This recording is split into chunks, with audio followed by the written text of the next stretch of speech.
respected teachers and dear students, good morning to all of you. I am present here for today's assembly, and I will remind you one thing that you are stronger than you think and you have limitless possibility. आप जितना सोचते हैं उससे बहुत ज़्यादा ताकतवर हैं और आपके अंदर असीम क्षमताएं हैं. Today I will tell you about benefits of self-study. Uh, the main thing is when you do self-study, you learn by yourself, and by doing self-study, you understand things more clearly. You develop critical thinking, and you have more retention power. You memorize things for longer time, and when you are doing self-study, you are your own teacher. You judge yourself and you rectify your mistake yourself. जब आप खुद से पढ़ते हैं तो आप खुद शिक्षक बन जाते हैं. आप अपनी गलतियों को खुद से देखते हैं और उसको खुद से सुधार करने की कोशिश करते हैं. सेल्फ स्टडी की सबसे ज़्यादा फायदे इस बात से है कि आप उन चीज़ों को खुद से जब समझने की कोशिश करते हैं तो आपको बेहतर तरीके से समझ में आता है. और एक और चीज़ हमको ध्यान रखने की ज़रूरत है कि पूरे जीवन में आपके आसपास शिक्षक मौजूद नहीं रहते. सिर्फ स्कूल टाइम की मैं बातें नहीं कर रहा हूँ. आप एक अगर सेल्फ स्टडी करते हैं तो पूरे जीवन की एक आदत आपके अंदर डेवलप होती है और अपने अपने आसपास की चीज़ों से, आपके आसपास जो मौजूद किताबें हैं, आपके आसपास जो भी चीज़ें हैं, उस चीज़ों को अच्छे से समझते हैं, ऑब्जर्व करते हैं और उसके बाद बेहतर तरीके से समझते हैं. तो इसीलिए मैं हमेशा इस बात पे जोर देता हूँ कि आप अपना शिक्षक स्वयं बने. हम यहाँ पे शिक्षक मौजूद हैं आपके लिए, लेकिन हम लोग गाइड करते हैं, आपको रास्ते दिखाते हैं. लेकिन आगे जब आप रास्ते पे बढ़ना शुरू करते हैं तो आपके जो कठिनाइयों का सामना करना पड़ेगा, the hurdles you will find in the way, you have to cross those hurdles yourself. आप वो हर्डल जंप करके क्रॉस करोगे या उसमें कूद के जाओगे या उसमें जैसे भी जाओगे वो आपको डिसाइड करना है. You have to take your own decision. And other thing is you have to understand your roles. Sometimes we forget the role we are playing here or the roles we have to play in our life. There is a famous quote by William Shakespeare: the world is a stage and all men and women are merely players. We have our entries and exits and one has to play many parts in his life. That means कि हमारे roles जो हैं वो हर समय बदलते रहते हैं.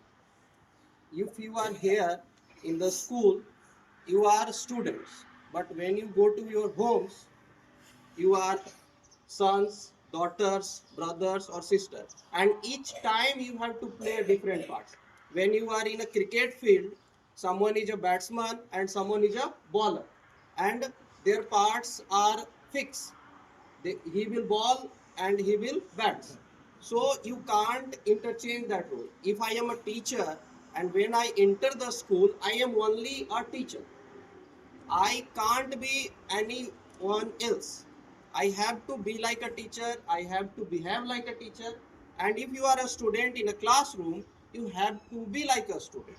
So understand your roles, do your duty, and focus more on self study. मैंने जितनी भी पढ़ाई की है, मुझे याद है क्लास 10-12 के बाद जो भी चीज़ें मैंने सीखी पढ़ी, मेरी इंग्लिश बहुत कमज़ोर थी. जब मैं खुद जब 5-6 में था, जब सरकारी स्कूल से पढ़ के मैं प्राइवेट स्कूल में आया एक, तो मेरी इंग्लिश उस समय आपके तरह ही थी बिल्कुल. मैं भी किताबों को पढ़ता था, रीड करता था, खुश हो जाता था, लेकिन क्या पढ़ा मैंने समझ में नहीं आती थी.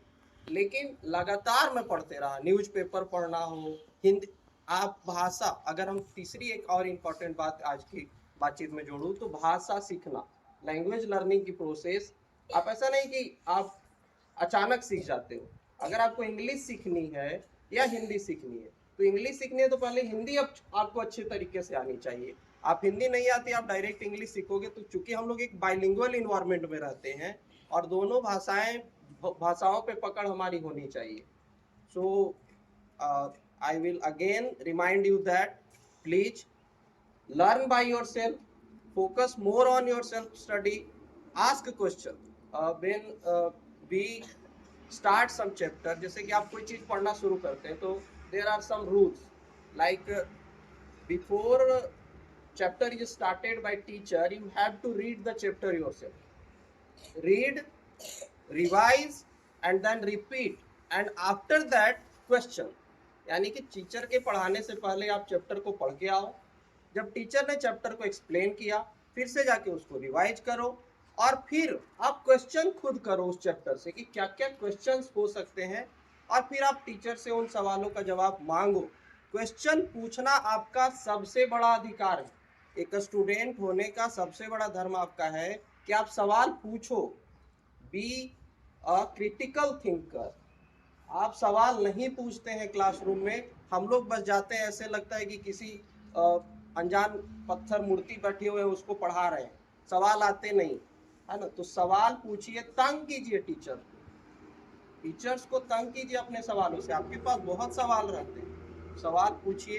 And at last I will remind you that success is not about being the strongest or being the talented one. It is about being consistent and never stop learning. When you stop learning, then everything is over. Never stop learning, never quit.